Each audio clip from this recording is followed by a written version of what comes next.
Gold அடுத்த ஒரு வருஷத்துக்கு வாங்காதீங்க. அது மட்டும் கிடையாது. பெட்ரோல், டீசல் தேவைன்னா மட்டும் போடுங்க. இல்லாட்டி கார் பூலிங் பண்ண ட்ரை பண்ணுங்க. மெட்ரோ யூஸ் பண்ணுங்க. பப்ளிக் டிரான்ஸ்போர்ட் யூஸ் பண்ணுங்க. அண்ட் நீங்க ஃபாரின் டிராவல்ஸ்லாம் போறதா இருந்தா இப்போதைக்கு அவாய்ட் பண்ணுங்க.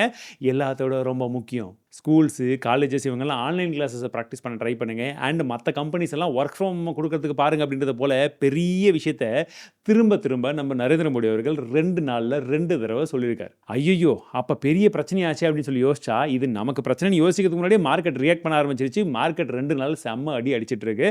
சரி, இது நம்ம பிரதமர் தான் முதல் முறையாக இப்ப சொல்றாரான்னு பார்த்தீங்கன்னா கிடையாதுங்க. ஏற்கனவே மன்மோகன் சிங் பிரதமரா இருந்தப்பயும் இதே மாதிரி ஒரு சொல்லியிருக்காரு. அண்ட் சிதம்பரம் அவர்கள் வந்து பார்த்தீங்கன்னா ஃபினான்ஸ் மினிஸ்டரா இருந்தப்பயும் வந்து பார்த்தீங்கன்னா 2013லயும் இதே விஷயத்த சொல்லியிருக்காரு. இது பேனிக் வீடியோ கிடையாது. அண்ட் இந்தியா கொலாப்ஸ் ஆக போகுதுன்றதை பற்றி நான் சொல்ல போகிறது கிடையாது. ஒரு சிம்பிள் காமன் இன்வெஸ்டரா நம்ம எந்த விஷயத்தை தெரிஞ்சுக்கணும் அண்ட் இந்த மாதிரி சுச்சுவேஷனில் நம்மளுடைய இன்வெஸ்ட்மெண்ட்டை நம்ம எப்படி பாதுகாக்க முடியும், இல்லை எப்படி கரெக்டாக வச்சுக்க முடியும் அப்படின்ற ஒரு சிம்பிள் அனாலஜியை பற்றி தான் இந்த வீடியோவில் பார்க்க போகிறோம். அனைத்து நல்லவர்களுக்கும் வணக்கம். வாங்க வீடியோக்குள்ளே போகலாம். ஸோ இந்தியாவுடைய அதிகமரியான இறக்குமதி அப்படின்றது வந்து பார்த்தீங்கன்னா 2 விஷயத்துலேருந்து வருது. ஒன்று தங்கம், இன்னொன்று க்ரூட் ஆயில். இங்கே ரெண்டுத்துலையுமே காமனாக இருக்கக்கூடிய விஷயம் என்னென்னா, ரெண்டுத்துக்கும் நம்ம கொடுக்கக்கூடிய பணம் அப்படின்றது டாலரில் கொடுக்க போகிறோம். அப்போ இங்கே ரியல் ப்ராப்ளம் என்னென்னா dollar. India most of the ப்ராடக்ட்டை இம்போர்ட் தான் பண்ணுறாங்க.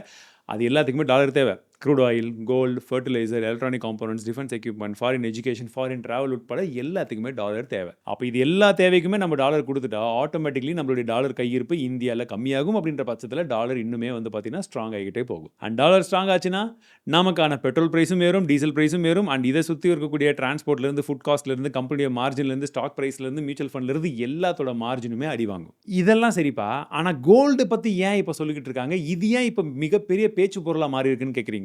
சொல்கிறேன். இந்தியா வந்து ஜஸ்ட் கோல்டு லவ்விங் கண்ட்ரி மட்டும் கிடையாது. கோல்டோட எமோஷனலாக கனெக்ட் ஆகிருப்போம். நம்ம வந்து பார்த்தீங்கன்னா கல்யாணத்துலேருந்து, ஃபெஸ்டிவல்லேருந்து, சேவிங்ஸில், ஈவன் வந்து பார்த்தீங்கன்னா பெண் பிள்ளைகள் இருந்து அவங்களுடைய ஃபியூச்சருக்கு சேர்த்து வைக்கிறதுலேருந்து, எமர்ஜென்சியில் நமக்கு அடகு வைக்கிறது வரைக்கும் எல்லாத்துக்குமே நமக்கு தங்கம் தேவை. ஆனால் இந்தியா தேவையான அளவுக்கான கோல்டை உற்பத்தி பண்ணுறாங்களான்னு கேட்டால் கண்டிப்பாக கிடையாது. நம்ம மோஸ்ட் ஆஃப் த கோல்டை இன்னைக்கு வரைக்கும் இம்போர்ட் தான் பண்ணிக்கிட்டு இருக்கோம். ஆனால் இந்த 2 விஷயத்துக்கு ஒரு கான்ட்ரடிக்ஷன் இருக்குது. ஆயில் இல்லைனா இங்கே எக்கனாமி ரன்னே ஆகாது. ஆனால் கோல்டு இல்லாட்டி எல்லாமே ரன் ஆகும். க்ரூட் ஆயில் தான் இங்கே பிரேக்கிங் பாயிண்டாக இருக்குது. ஏன்னா க்ரூட் ஆயில் இந்தியாவை பொறுத்த வரைக்கும் கிட்டத்தட்ட 90% நம்ம இம்போர்ட் தான் பண்ணிக்கிட்டு இருக்கோம்.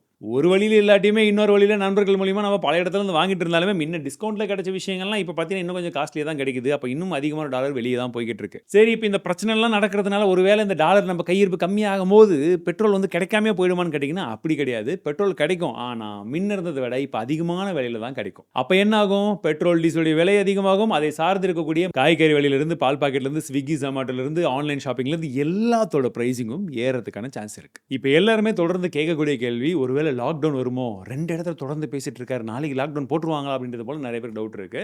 பட் கோவிட் டைமில் ஹெல்த்துக்கான எமர்ஜென்சி இருந்ததுனால தான் அங்கே லாக்டவுன் வந்தது. பட் இப்போ அந்த அளவுக்கு இருக்கான்னு கேட்டிங்கன்னா அந்த அளவுக்கு வந்து கிடையாது. பட் இங்கே எனர்ஜிக்கான அந்த எமர்ஜென்சி இருக்குது. இந்த எனர்ஜி கிரைசிஸ் இந்தியாவுக்கு மட்டும் கிடையாது. இந்த இஷ்யூ போர் வந்ததுலேருந்தே வந்து பார்த்தீங்கன்னா பல நாடுகளுக்கான இந்த எனர்ஜி கிரைசிஸ் வந்து இருக்குது. அதில் முக்கியமாக வந்து பார்த்தீங்கன்னா பாகிஸ்தான், பிலிப்பைன்ஸ் எல்லாம் கவர்மெண்ட்டுடைய அஃபிஷியல் ஒர்க்கிங் டேஸை வந்து வீக்லி 4 டேஸாக வந்து மாற்றிட்டாங்க. அண்ட் வியட்நாமில் வந்து பார்த்தீங்கன்னா ஒர்க் ஃப்ரம் ஹோம் வந்து அதிகமாக புஷ் பண்ணுறாங்க. ப்ளஸ் லோக்கல் டொமஸ்டிக் ஏர்லைன்ஸாக வந்து கம்ப்ளீட்டாக வந்து கேன்சலே பண்ணிட்டாங்க. அண்ட் இந்தியாலையுமே வந்து பார்த்தீங்கன்னா ஐடி செக்டரில் முடிஞ்ச வரைக்கும் ஒர்க் ஃப்ரம் ஹோமில் கொடுக்கறதுக்கான பேச்சுவார்த்தைகளும் வந்து போய்கிட்டு இருக்கு. ஒரு சில பரிந்துரைகளும் வந்து செய்திருக்காங்க. அது இல்லாமல் ஸ்கூல் காலேஜஸ்க்கு வேறு முடிஞ்ச வரைக்கும் இப்போ ஆன்லைன் கிளாஸஸ் வந்து ப்ரிஃபர் பண்ணுங்க அப்படின்றது போல மோடியும் சொல்லிட்டு இருந்தார். இதுக்கான டிஸ்கஷனுமே வந்து பார்த்தீங்கன்னா இன்டர்னலாக நிறைய இடத்துல போய்கிட்டும் இருக்கு. ஸோ இது எல்லாமே வந்து பார்த்தீங்கன்னா இந்த எனர்ஜியை முடிஞ்ச அளவுக்கு எந்த அளவுக்கு வந்து சேவ் பண்ண முடியும், ஸ்பெஷலி இந்த ஃபியூலுடைய கன்சம்ஷன் வந்து எந்த அளவுக்கு வந்து குறைக்க முடியும் அப்படின்ற அந்த ஒரு பாயிண்ட் ஆஃப் வியூவில் இருக்கு. அதெல்லாம் சரி ப்ரோ, இது எக்கனாமியை எப்படி அஃபெக்ட் பண்ணும் அப்படின்னு கேட்குறீங்களா? சுற்றி எக்கனாமி எப்படி அஃபெக்ட் ஆகும்னு இந்நேரம் உங்களுக்கு தெரிஞ்சிருக்கும். அப்படி தெரியலனா கூட இன்னைக்கு மார்க்கெட் லாஸ்ட் 2 டேஸாக மோடி அவர்கள் பேசினதுக்கப்புறம் 2 நாள் எப்படி என்ன அடி அடிச்சிருக்குன்னு வந்து பாருங்கள்.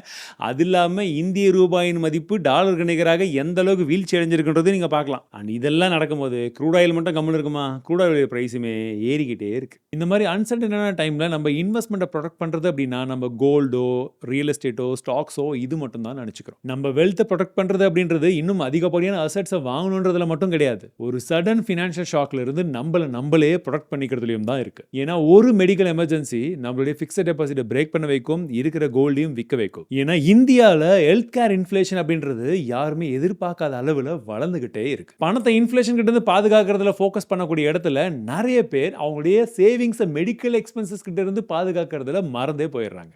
மாதத்துக்கு 700-900 ரூபாயில ஒரு ஃபேமிலிக்கு தேவையான 10 லட்சத்திலிருந்து 20 லட்சம் ரூபாய் வரைக்குமான கவரேஜ் எடுக்க முடியும். ஏன்னா ஒரு நல்ல ஹெல்த் இன்சூரன்ஸ் பாலிசி உங்களுடைய ஹாஸ்பிட்டலைசேஷன் எக்ஸ்பென்ஸ்ல இருந்து சர்ஜரிஸ் அண்ட் இன்னும் பெரிய பெரிய இல்னஸ்ல இருந்தும் நம்மள ப்ரொடெக்ட் பண்ணும், உங்களுடைய லாங் டர்ம் இன்வெஸ்ட்மெண்ட் எதையுமே டிஸ்டர்ப் பண்ணாம. பட் இதுல கன்ஃபியூசிங்கான பார்ட் என்னன்னா, ஏகப்பட்ட இன்சூரன்ஸ் கம்பெனிஸும் இருக்கும், நிறைய விதமான பாலிசிஸும் இருக்கு.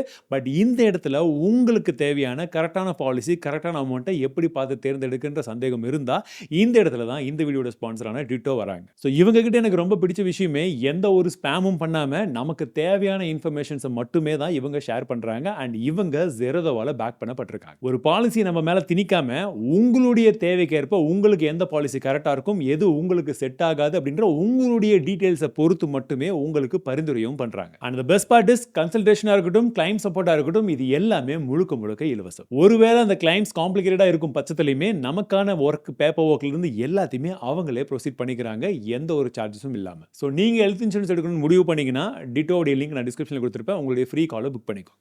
ஸோ எந்த மாதிரி கம்பெனிஸ் எல்லாம் இப்போ அஃபெக்ட் ஆகிறதுக்கான வாய்ப்புகள் இருக்குன்னா, அதிகப்படியாக இம்போர்ட்ஸை மட்டுமே நம்பியிருக்கக்கூடிய கம்பெனிகளுக்கு பிரச்சனை. ஏர்லைன்ஸாக இருக்கட்டும், ஆயில் மார்க்கெட்டிங், இல்லை chemical companies, electronics heavy dependent இருக்கக்கூடிய கம்பெனிஸ்க்கெல்லாம் ஒரு இஷ்யூ இருக்குது. அடுத்த இன்ஃப்ளேஷன் ப்ரெஷருமே இருக்கும். அதாவது மக்கள் தேவையான விஷயத்துக்கு மட்டும்தான் பார்த்து செலவு பண்ணுவாங்க, மற்ற பொருட்களுக்கு உண்டான செலவு அவங்க பண்ணாத பட்சத்தில் அந்த இண்டஸ்ட்ரி, அந்த செக்டர்லாம் அடிவாகிறதுக்கான வாய்ப்புகளும் இருக்குது. அண்ட் இந்தியன் ஸ்டாக் மார்க்கெட்டில் குவாலிட்டி ப்ராப்ளமும் இருக்குது. அதாவது தொடர்ந்து வந்து பார்த்தீங்கன்னா, இப்போ ரீசெண்ட் டைம்ஸில் இந்த ஸ்டாக் மார்க்கெட்டுடைய அவேர்னஸ்லாம் ரொம்ப ஜாஸ்தியானதுக்கு அப்புறமா மக்கள் எல்லாம் எஸ்ஐபி போட ஆரம்பிச்சிட்டாங்க, மார்க்கெட்டை நம்பி இன்வெஸ்ட் பண்ண ஆரம்பிச்சிருக்காங்க. ஆனால் இன்வெஸ்ட் பண்ணக்கூடிய பணமெல்லாம் கரெக்டாக வந்து வேல்யூவேஷனில் இருக்கக்கூடிய கம்பெனியில் தான் போதா அப்படின்றது $1 மில்லியன் கொஸ்டினாக இருக்குது. ஏன்னா நம்ம மியூச்சுவல் ஃபண்டை நம்பி கொடுத்துறோம், மியூச்சுவல் ஃபண்டுக்கு பணம் வந்துகிட்டே இருக்குது, வந்த பணத்தை டிப்ளாய் பண்ணி ஆகணும். எங்கே டிப்ளாய் பண்ணுறாங்கன்றதை நம்ம கரெக்டாக பார்க்காத பட்சத்தில், இல்லை நம்ம ரொம்ப நேரோவராக வந்து இருக்கக்கூடிய கோல்ஸ் வச்சிருக்கக்கூடிய அந்த ஃபண்ட்ஸ்லாம் இன்வெஸ்ட் பண்ணும்போது என்ன பண்ணுவாங்க, அது ஓவர் வேல்யூவேஷனில் கூடிய கம்பெனிஸில் இன்வெஸ்ட் பண்ணுறதுக்கான வாய்ப்புகளும் இருக்குது. ஸோ இந்த மாதிரி சுச்சுவேஷனில் எந்த மாதிரி கம்பெனிஸ், எந்த மாதிரி செக்டார் வந்து கொஞ்சம் ஃபண்டமெண்டலி ஸ்ட்ராங்காக ஹோல்ட் பண்ணுவாங்க அண்ட் இதிலிருந்து க்ரோ ஆவாங்கன்றதை பார்த்து அந்த மாதிரி செக்டாரில் நம்ம இன்வெஸ்ட்மெண்ட் இருக்கா அப்படின்றதையுமே ஒரு ரீஅனாலிசிஸ் பண்ணுறது பெட்டர். அடுத்ததா அந்நிய செலவாணி கையிருப்பு. அதாவது வந்து டாலர் நம்ம கிட்ட எந்த அளவுக்கு இருக்குன்றதும் ஒரு ரொம்ப முக்கியமான விஷயம். இந்த மாதிரி அதிகமாக பணம் வெளியே போய்கிட்டே இருக்குன்னு வச்சுக்கோங்க, நாளைக்கு தேவையான பொருட்கள் எல்லாத்தையுமே நம்ம வாங்கிட்டு தான் இருக்கோம். அப்போ பொருட்கள் கொடுக்கறதுக்கு ரெடியாக இருக்கிறாங்க அப்படின்னாலுமே கொடுக்கறதுக்கு நம்ம கிட்ட டாலர் இருக்கணும்ல. அப்படி இல்லாத பட்சத்தில் பேமெண்ட் கிரைசிஸ் வரதுக்கான வாய்ப்புகளும் இருக்குது. ஸோ அப்படி இருக்கும் பட்சத்தில் இந்திய ரூபாய் இன்னும் பெரிய வீழ்ச்சி கண்டுறதுக்கான வாய்ப்பு தான் அதிகம். அடுத்ததாக கவர்மெண்ட்டுக்கு இது ஒரு மிகப்பெரிய பேர்டனாகவும் இருக்கும். எய்தர் விலையேறின க்ரூட் ஆயிலுக்கான ப்ரைஸிங் அவங்க கையிலேருந்து கொடுக்கணும், அப்படி இல்லைன்னா அவங்க கம்பெனிக்கு பாஸ் ஆன் பண்ணணும். கம்பெனியுமே ரொம்ப நாள் இந்த லாஸை வச்சுக்க முடியாது. அப்போ என் கன்சியூமருக்கு அவங்க பாஸ் ஆன் பண்ணும் அப்படின்ற பட்சத்தில் பெட்ரோல் டீசலுடைய ப்ரைஸிங் எல்லாம் ரொம்ப அதிகமாக இன்க்ரீஸ் ஆகும். ஸோ இந்த மாதிரி பேர்டன்லாம் அவங்க எடுத்திருக்காங்கன்ற பட்சத்தில் எக்கனாமிக் க்ரோத்துக்கு தேவையான இன்வெஸ்ட்மெண்ட்டையும் அதில் இருக்கக்கூடிய கான்சன்ட்ரேஷனையும் கவர்மெண்ட் வந்து இழக்கிறதுக்கான வாய்ப்புகளும் இருக்குது. ஸோ இப்போ இந்த விஷயம் சிவியராகிறதுக்கான வாய்ப்புகள் இருக்குது அப்படின்ற பட்சத்தில் கவர்மெண்ட் 2 விஷயங்கள் பண்ணுறதுக்கான சான்ஸ் இருக்குது. ஒன்று, கோல்டு மேலே இம்போர்ட் டியூட்டிஸ் இன்னும் அதிகம் பண்ணலாம். அப்படின்ற பட்சத்தில் இம்போர்ட் பண்ணுறதுக்கான வாய்ப்புகள் குறையும், ஆனால் கோல்டுடைய ப்ரைஸ் ஏறும். ஒன்று. ரெண்டாவது விஷயம் வந்து பார்த்தீங்கன்னா, அவுட்வர்ட் ரெமிட்டன்ஸ், இங்கேருந்து வெளியில் போகக்கூடிய டாலரை வந்து முடிஞ்ச வரைக்கும் கட்டுப்படுத்துறதுக்கு என்னென்ன மெஷர்ஸ் எல்லாம் எடுக்கணுமோ அதை எடுக்கிறதுக்கான வாய்ப்புகளும் இருக்குது. சரி, இப்போ நம்ம முக்கியமான விஷயத்துக்கு வருவோம். எப்படி நம்மளுடைய இன்வெஸ்ட்மெண்ட்டை நம்ம ப்ரொடெக்ட் பண்ணுறது, இதுதான் ரொம்ப முக்கியமான விஷயம். ஃபஸ்ட்டு, பேனிக் ஆகாதீங்க. ரெண்டாவது, இந்த பேனிக்கில் இல்லை இந்த சுச்சுவேஷனில் இருக்கிறது எல்லாத்தையும் வித்தரலாண்டா அவ்வளோதான் அப்படின்ற மாதிரி அந்த மாதிரி முடிவெல்லாம் எடுக்காதீங்க. மூன்றாவது, இந்த டைமில் கவர்மெண்ட் சொன்னாதான் கோல்டு ஏறும் அப்படின்ற நம்பிக்கையில் போய் கண்மூடித்தனமாக இருக்கிற காசுக்கெல்லாம் மொத்தமாக கோல்டை வாங்காதீங்க. அண்ட் கடைசியாக எஸ்ஐபியை கண்மூடித்தனமாக ஸ்டாப் பண்ணாதீங்க. சிம்பிளாக சொல்லணும்னா, எந்த அளவுக்கு உங்களால் டைவர்சிஃபைடாக இருக்க முடியுமோ அந்த அளவுக்கு டைவர்சிஃபைடாக இருங்க. அதுவும் குறிப்பாக சொல்ல போனால் just stock, mutual fund, gold இந்த அளவுக்கு மட்டும் டைவர்சிஃபைடாக இல்லாமல் இன்னும் ஒரு ஸ்டெப் மேலே போயிட்டு உங்களுக்கு ஒருவேளை உங்ககிட்ட அந்த அளவுக்கான பணம் இருக்குது, இன்வெஸ்ட்மெண்ட் பண்ணுறதுக்கான ஆப்ஷன்ஸ் இருக்குது அப்படின்ற பட்சத்தில் நீங்கள் பார்க்க வேண்டியது asset class diversification, geographic diversification, currency diversification and எல்லாத்தோட ரொம்ப முக்கியமாக இன்கம் டைவர்சிஃபிகேஷனும் இருக்கணும். அசெட் கிளாஸ் டைவர்சிஃபிகேஷனை பொறுத்த வரைக்கும் ஹார்ட் அசெட்டில் இன்வெஸ்ட் பண்ணுறது இட்ஸ் பெட்டர். ஒன்று ஃபிசிக்கல் கோல்டு, இல்லாட்டி வந்து பார்த்தீங்கன்னா லேண்ட், ரியல் எஸ்டேட், இந்த மாதிரி விஷயங்கள் அதுலேயுமே கரெக்டான ப்ரைஸில் பார்த்து வாங்க. அண்ட் ஜியோகிராஃபிக் டைவர்சிஃபிகேஷன் அப்படின்றது இந்தியன் மார்க்கெட்டில் மட்டும் இன்வெஸ்ட் பண்ணாமல் வெளியில் இருக்கக்கூடிய மற்ற நாடுகளுடைய பங்குச்சந்தையிலையுமே இன்வெஸ்ட் பண்ணுறதுக்கான ஆப்ஷன்ஸ் இன்றைக்கி அவைலபிளாக இருக்குது. அதில் எதுலன்னு சொல்லி பார்த்துக்கணும். ஓவராலாக வந்து பார்க்கும்போது எல்லாருமே யூஎஸ் மார்க்கெட் மட்டும் தான் பார்ப்பாங்க. ஒருவேளை நீங்கள் யூஎஸ் மார்க்கெட்டில் அக்கௌண்ட் வச்சிருந்தீங்க அப்படின்ற பட்சத்தில் அதிலிருந்து நமக்கு நிறைய கண்ட்ரிஸோடைய ETFs வந்து அவைலபிளாக இருக்குது. நம்ம வெவ்வேறு நாட்டில் கூட இன்வெஸ்ட் பண்ணுறதுக்கான ஆப்ஷன்ஸ் ஒரே மார்க்கெட் ஓப்பன் பண்ணும்போது நமக்கு ஆப்ஷன்ஸ் வந்து இருக்குது. இந்தியன் மார்க்கெட்டில் இன்வெஸ்ட் பண்ணக்கூடிய ஆப்ஷன் உங்களுக்கு இருக்குது அப்படின்ற பட்சத்தில் டாலருடைய ஸ்ட்ரென்த்னால வந்து ப்ராஃபிட் வரக்கூடிய கம்பெனி செக்டர்ஸும் ஒரு சிலதெல்லாம் இருக்குது இல்லையா, அதில் நல்ல கம்பெனிஸ் எது, அதில் ஃபண்டமெண்டலி ஸ்ட்ராங்காக எது இருக்குது, எந்த செக்டர் வந்து ஃபியூச்சரில் வளர்றதுக்கான வாய்ப்புகள் இருக்குன்றதை பார்த்து அந்த மாதிரி செக்டரில் இன்வெஸ்ட் பண்ணுமா வேணாமான்ற உங்களுடைய அனாலிசிஸ் பண்ணி இன்வெஸ்ட் பண்ணிக்கோங்க. ஷார்ட் டேர்ம் சொல்யூஷனாக கவர்மெண்ட் சைட்லேருந்து பல விதமான அறிவிப்புகள் வந்துகிட்டு இருந்தாலுமே லாங் டேர்ம் சொல்யூஷன் அப்படின்றது ஒரு சிலது பார்க்கும்போது நமக்கு விசிபிளாக தெரியுது. என்னென்னு பார்த்தீங்கன்னா, முடிஞ்ச வரைக்கும் இந்தியா எனர்ஜிலியாச்சு இண்டிபெண்ட்டாக இருக்கணும். இப்போ வரைக்கும் வந்து பார்த்தீங்கன்னா, மத்த நாடுகள் நம்பியே இருக்கோம். இங்க வந்து ஈவிய நம்ம வந்து ப்ரமோட் பண்றோம் அப்படின்ற பேர்ல எல்லாமே விக்கிதே தவிர, அதுக்குண்டான ப்ராப்பர் இன்ஃப்ராஸ்ட்ரக்சர் இந்த மாரி விஷயங்கள்லாம் இல்ல. இது மாரி வந்து எனர்ஜிக்கு சம்மந்தப்பட்ட பலவிதமான விஷயங்கள் இன்னும் வந்து பார்த்தீங்கன்னா, நெறைய ஸ்கீம்ஸ் குடுக்கணும். பிளஸ் அது இம்ப்ளிமென்டேஷனும் இன்னும் வைட் ஸ்ப்ரெட்டா வந்து கொண்டு போணும். இன்னும் அதிகப்படியான பொருள இன்னுமே வந்து நம்ம எக்ஸ்போர்ட் பண்ணணும். அப்பதான் டாலர் இன்னும் அதிகமா உள்ள வரும். அண்ட் இன்னொரு முக்கியமான பாயிண்ட், இது நெறைய இடத்துல நம்ம பார்க்கிறதே கிடையாது. இந்தியாவ பத்தின ஒரு குறிப்பான ஒரு விஷயமா வெளிநாட்டுலலாம் வந்து பார்க்கும்போது, இந்தியா வந்து டூரிசம்க்கு அந்த அளவுக்கு ஃப்ரெண்ட்லியா இருக்காது. ரொம்ப வந்து அழுக்கான ஒரு இந்த மாரி தான் பாதி பேருக்கு மேல வந்து இருக்கிறாங்க. அப்படி இல்லாம, நம்ம டூரிஸியமே வந்து கொஞ்சம் கான்சன்ட்ரேட் பண்ணி, இங்க கொஞ்சம் நல்லா ப்ரொஃபஷனலா சூப்பரா இருக்கு. இப்போ வியட்நாம்லயா இருக்கட்டும், ஸ்ரீலங்கா கூட வந்து பார்த்தீங்கன்னா, ரீசென்ட் டைம்ல கிரைசிஸ் வந்ததுக்கு அப்புறமாலாம் சூப்பரா டெவலப் பண்ணியிருக்கிறதா நான் வந்து கேள்விப்பட்டேன். டூரிசம்ல நம்ம கான்சன்ட்ரேட் பண்ணோம்னா, இந்தியாவுமே பல்வேறு கல்ச்சரல் டைவர்சிஃபிகேஷன் இந்த மாரி நெறைய விஷயங்கள பார்க்கறதுக்கு, வர்றதுக்கு ரெடியா இருக்கிறாங்க. ஆனா வர வைக்கிறதுக்கு நம்ம ரெடியா இருக்கோமான்றது தான் இங்க கேள்வி. And last but not least, இந்தியால முக்கியமான பாலிசிஸ் இது எல்லாமே அதுக்கு சப்போர்ட் பண்ற மாரி இருக்கணும். அதுல குறிப்பா வந்து பார்த்தீங்கன்னா, எஃப்ஐஐஸ் தொடர்ந்து பணத்த வெளிய எடுத்துட்டு போய்க்கிட்டே இருக்கிறாங்க. வர்ற பாடே காணோம். ஏன் வரலன்னா, அவங்களுக்கு இந்தியால இன்வெஸ்ட் பண்ணக்கூடிய அந்த ஒரு பாயிண்ட் வேலிடா தெர்ல. இதுல டாக்ஸ் எல்லாம் இருக்குன்ற பட்சத்துல குடுக்கக்கூடிய அந்த மத்த சார்ஜஸ் எல்லாம் கணக்கு வைக்கும்போது, அவனுக்கு இங்க வந்து அட்ராக்டிவாவே தெரியல. ஸோ அந்த மாரி இருக்கக்கூடியவங்களுக்கு முதல்ல அட்ராக்டிவா பண்ணணும். 1.